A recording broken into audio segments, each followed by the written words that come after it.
अब अगर आपके पास हो 2x माइनस 3y की घात 2, तो माइनस वाला सूत्र लगाएंगे। अब माइनस वाला सूत्र क्या कहता है कि a माइनस बी की घात 2 बराबर a square minus 2ab plus B square.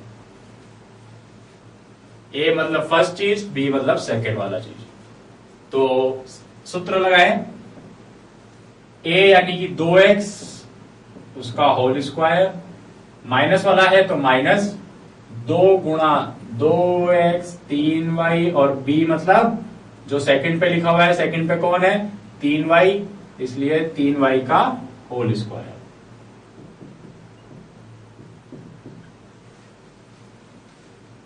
ये हो गया हमारे पास 4x square minus 12xy plus 9y square.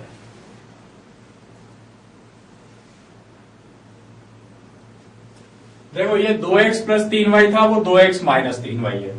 फर्क कहां पड़ा, बस प्लस में माइनस में, बाकी सब कुछ वही है। इसमें भी 4x square 12xy 9y square, इसमें भी 4x square 12xy 9y square. आपको जो फर्क पड़ा है वो जस्ट यहां पर, इस क्वेश्चन में ये माइनस का था इसलिए माइनस आया, इसमें ये प्लस का था इसलिए प्लस आया। इसके अलावा इसमें कोई फर्क नहीं पड़ा। तो मतलब अगर टर्म सेम है तो प्लस माइनस का ही फर्क पड़ेगा और कोई फर्क इसमें नहीं पड़ेगा।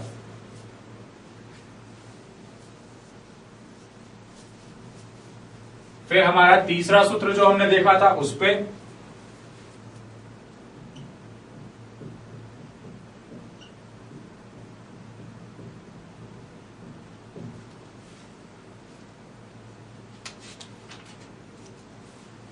2x माइनस 3y गुणा 2x माइनस 3y। तो अब देखो इसमें क्या होता है, ये plus 3y, 2x minus 3y गुणा 2x प्लस 3y। अगर हमें सूत्र नहीं पता होगा तो हम फिर इन दो बाइनोमियल को गुणा करने बैठेंगे, लंबा हो जाएगा।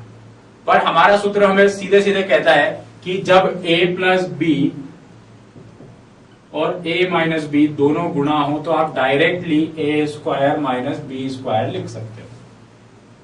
तो इसको देख के हमें पता लगता है a की जगह पर कौन है 2x, तो 2x का स्क्वायर, b की जगह पर है 3y तो 3y का स्क्वायर। ये हो गया 4x square minus 9y square, answer आ गया। अगर हम इसको गुणा करके देखें तो भी यही आंसर आएगा, पर अगर हमें सूत्र याद है तो गुणा करने की जरूरत नहीं है, डायरेक्ट हम लोग आंसर पे जा सकते हैं। ये हुआ हमारे पास इन तीनों सूत्रों का एप्लीकेशन की, एक एक करके हमने देखा कि तीनों सूत्रों को किस तरीके से हम इस्तेमाल कर सकते हैं।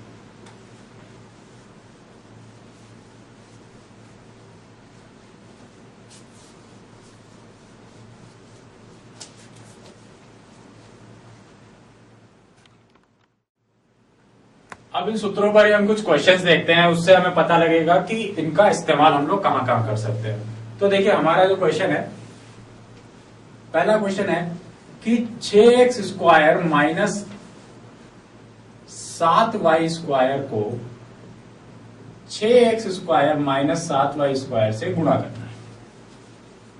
अब अगर हमें सूत्र याद नहीं होगा तो हम क्या करेंगे, हम पूरा गुणा लगाएंगे, पर दिखते ही समझ में आता है कि ये और ये ब्रैकेट तो सेम है, और अगर ये सेम है तो हम इसको 6x square minus 7y square का होल स्क्वायर लिख सकते हैं।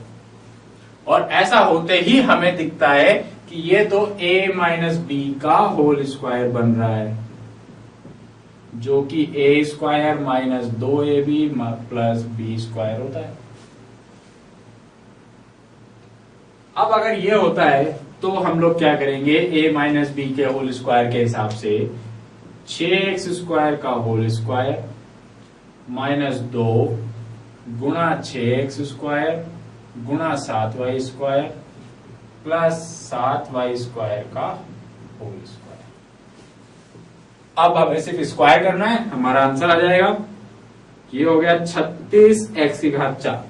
4 क्यों, x की घात 2 की घात 2 होगी तो बन जाएगा x की घात 4, क्योंकि जब घातों की घात होती है तो घातें गुणा हो जाती है, तो 2 गुणा 2 4 बन गया।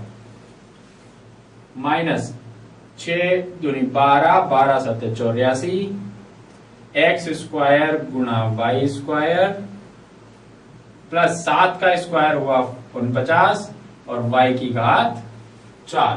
4 क्यों? क्योंकि y की घात 2 की भी घात 2 है तो घातें गुणा हो जाएंगी। जब भी घात पर कोई घात लगती है तो घातें गुणा हो जाती है, वही वाली चीज हमने यहां लगाई है, घातें गुणा हो